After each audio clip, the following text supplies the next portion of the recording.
Book of Matthew, chapter 12. Book of Matthew, chapter 12. Look at that beautiful scene, the lighthouse with the sun coming up out of the east. The big, huge rocks down on the Pacific Ocean. It's only 10:30 a.m., and it looks like it's the high tide's coming in. At that time, Jesus went through the grain fields on the Sabbath. Matthew chapter 12. So he's walking with his disciples through like a cornfield. I'll use the Iowa term. It's like a wheat field, the grain field, wheat, barley, oats, grain, corn. I'm just giving you a picture. They're walking through. It had to be towards the fall because there was kernels growing enough to eat off of the stalks, So we know it wasn't in the spring, and we know it wasn't in the summer because they're still growing, so to speak. It could be late summer. At that time, Jesus went through the grain fields on the Sabbath, something that is prohibited according to Jewish law. According to Jewish law, you're not supposed to be doing anything on the Sabbath. But what were they doing? They were trying to trick Jesus and trap him in order to have a reason to stone him to death. They have to find something he was guilty at. They have to be, now this gets technical, they have to be able to go in front of God the Father and say, I found this man who is guilty. We stoned him to death, and I am innocent because he was found guilty. But my heart still remains clean.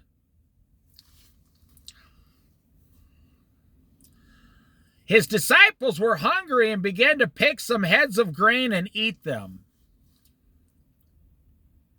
When the Pharisees saw this, they said to him, look! Exclamation point. Oh my gosh, they yelled at him, look! Hey, look, man! Your disciples, they call the term today Karens on the internet, Karen, some woman who comes and complains nonstop. She's a Karen. You can just be sitting in your car and she'll come screaming and yelling at you, why are you in my neighborhood? That's what these Pharisees were, see.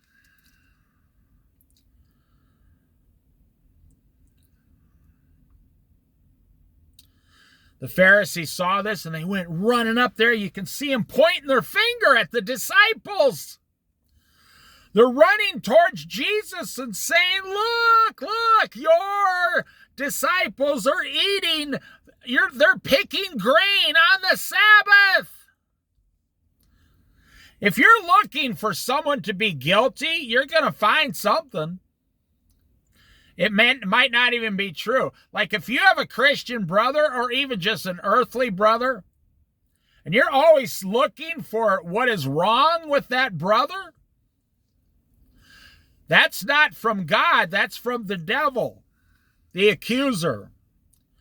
Look, your disciples are doing what is unlawful on the Sabbath. Yeah, that's funny, but these Pharisees just left their house after eating a big old breakfast, sure.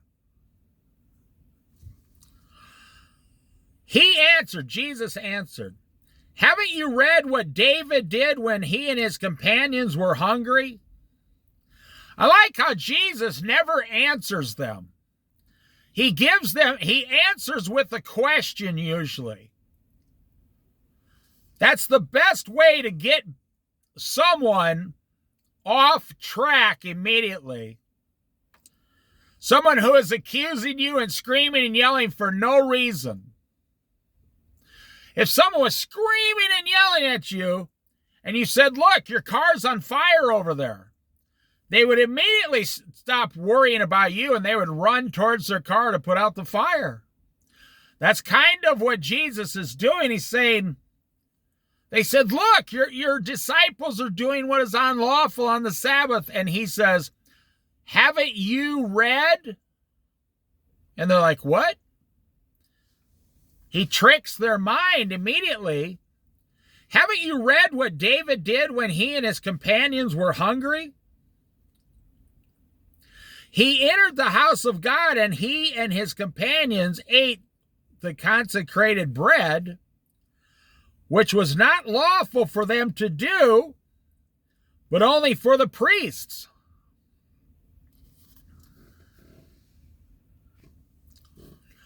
Or haven't you read in the law that the priests on Sabbath duty in the temple desecrate the Sabbath and yet are innocent? I tell you that something greater than the temple is here. Jesus was speaking of himself. Jesus just claimed to them that his body is greater than the temple of King David, King Solomon, the temple of God. I bet that made them very angry. If you're looking to go around and, be God's security guard, like the security guard down at the mall, if you're looking to be God's security guard, you're going to be the one that tells all the other Christians how to stay in line.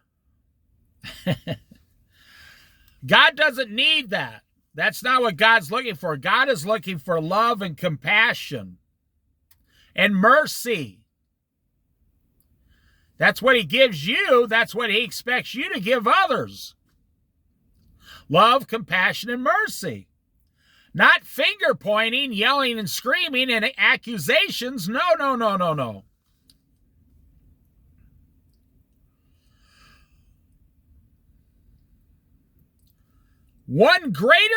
Something greater than the temple is here. If you had known what these words mean, I desire mercy, not sacrifice. That's what I just said. You would not have condemned the innocent. For the Son of Man is Lord of the Sabbath. Who is more important, God himself or Sunday afternoon, Well, obviously, God is more important than any given day. So we try to, put all our energy into screaming about who's worshiping on the Sabbath, the true Sabbath. Is it Saturday? Is it Sunday? There's a whole nother argument right there.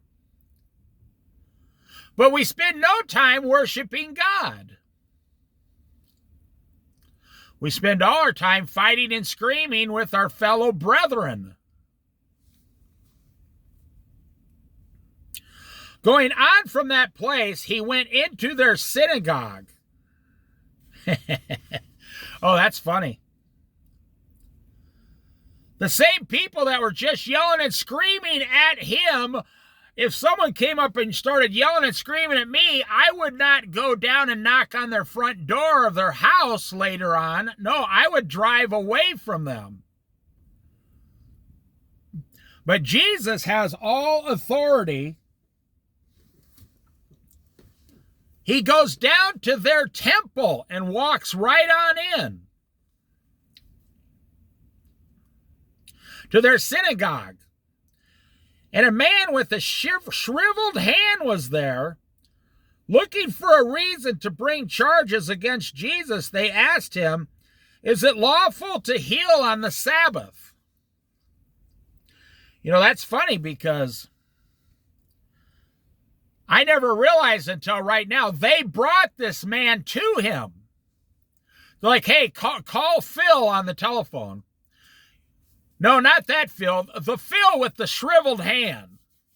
Get him down here to the synagogue. We got something for him to do. And old Phil's at home on Sunday going, oh, what do they want? It's the Sabbath. I'm supposed to stay at home. No, go get Phil and bring him down here We got a question for this Jesus fella. Oh, yeah.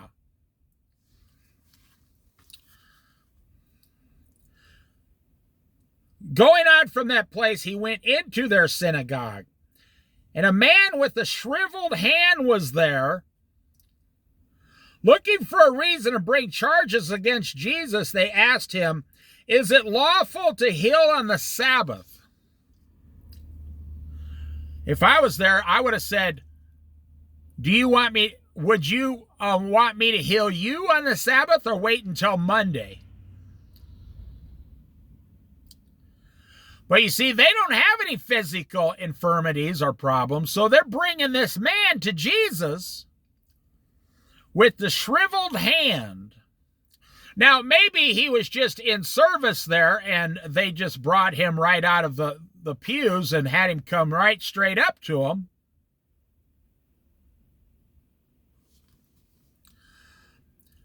Jesus said to them, if any of you has a sheep, and it falls into a pit on the Sabbath, will you not take hold of it and lift it out? How much more valuable is a person than a sheep, says Jesus. Therefore, it is lawful to do good on the Sabbath. Wow. That is some profound answer right there. They said, is it lawful to heal on the Sabbath?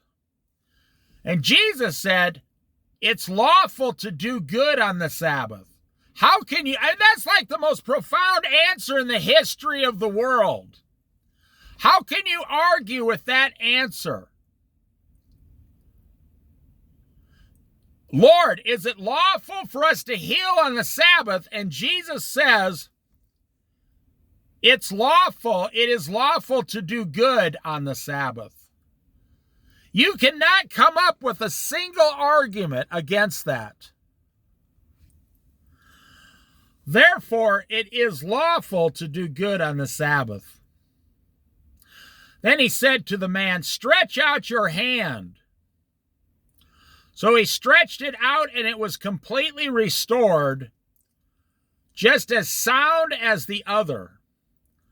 But the Pharisees went out and plotted how they might kill Jesus. Wow. That is so sad. That is so ignorant. That is so foolish, which is the strongest term you can use, actually. Calling them fools.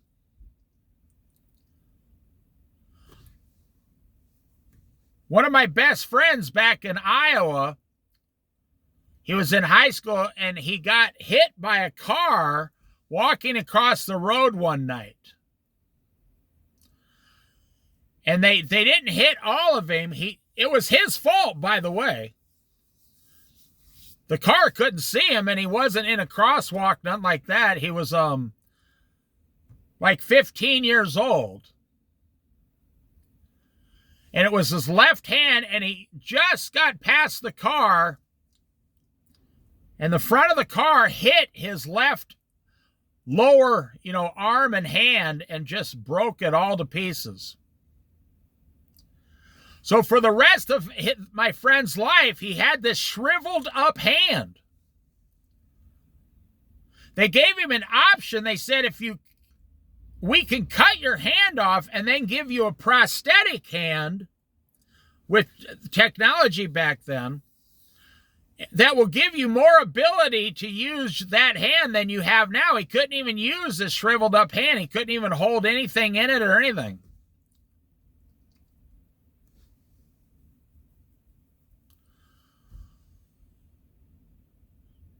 And when he turned 18, he got partial disability from SSI, the disability people in the federal government.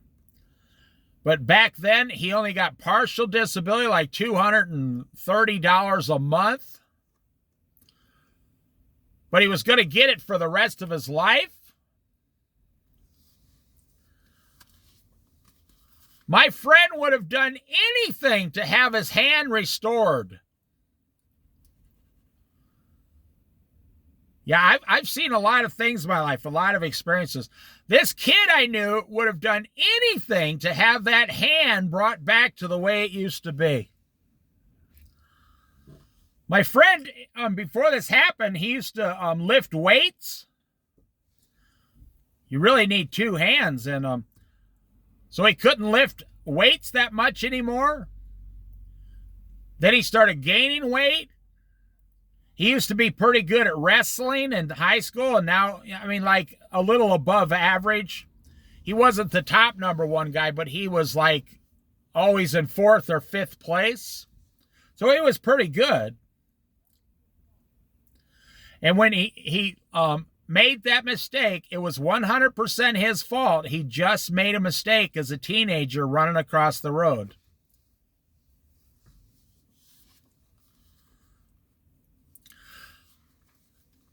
And what is their reaction? What is their reaction to healing a man? I'm trying to make the point. Jesus healed this man.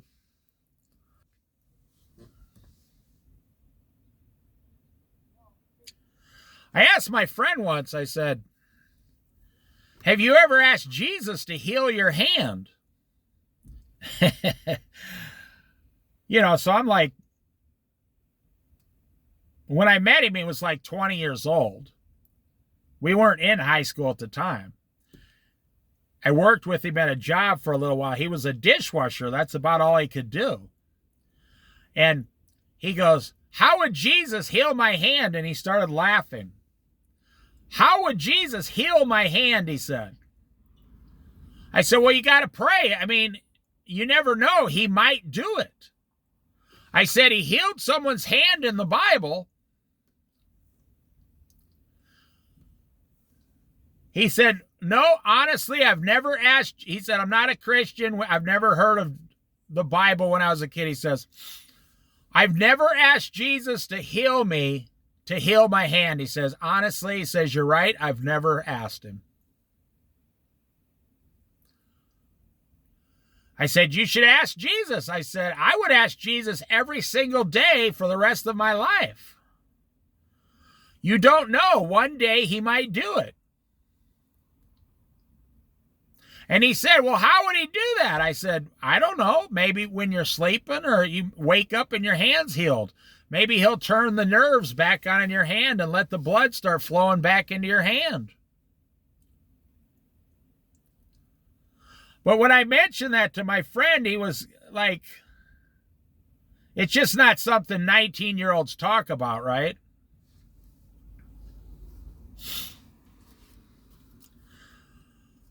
So he stretched it out and was completely restored, just as smooth as the other. Now, I find that interesting. Jesus made his hand just exactly like his other hand, and I bet you haven't thought about this, according to the man's age. It says, if it said he stretched out his hand and it was completely perfect again, would that mean that he's a 40-year-old man and his one hand is 40 years old and his brand new hand is like 18 years old? No, I get that. That's what God is telling me here. It was just as sound as his other hand. It was brought back to where he was at that moment in his life. I bet you never thought about that. Now, here's the saddest part. But the Pharisees went out and plotted how they might kill Jesus. Wow. How much hate do you have to have in your heart to say, I'm going to go kill Jesus if it's the last thing I do? And they go, why are you going to kill Jesus? Because he healed a man's hand completely on the Sabbath. And then someone says, you saw Jesus heal a man in front of you? Well, yeah. And the only thing you're going to kill him because he did it on the Sabbath? No, if Jesus would have healed the man's hand on Tuesday, they still hate him. They wanted to kill him. Is Jesus worried about it? No, Jesus is God in the flesh. God's hand keeps this ocean completely where it is right now in front of me, until after the rapture, and then the ocean starts to go crazy and turn to blood. And aware of this, Jesus went from that place. A large crowd followed him, and he healed all who were ill. He warned them not to tell others about him. This was to fulfill what was spoken through the prophet Isaiah. See, here's another prophetic message, a prophecy that he just fulfilled. Here is my servant whom I have chosen, the one I love, in whom I delight. I will put my spirit on him, and he will proclaim justice to the nations. He will not quarrel or cry out. No one will hear his voice in the streets. A bruised reed he will not break, and a smoldering wick he will not snuff out. Till, T-I-L-L, till he has brought justice to the justice through victory. Till he has brought justice through to victory. In his name the nations will put their hope. This is a prophecy. God the Father is saying, I will send my son and he will do all these things. What is a bruised reed? That's someone with little faith.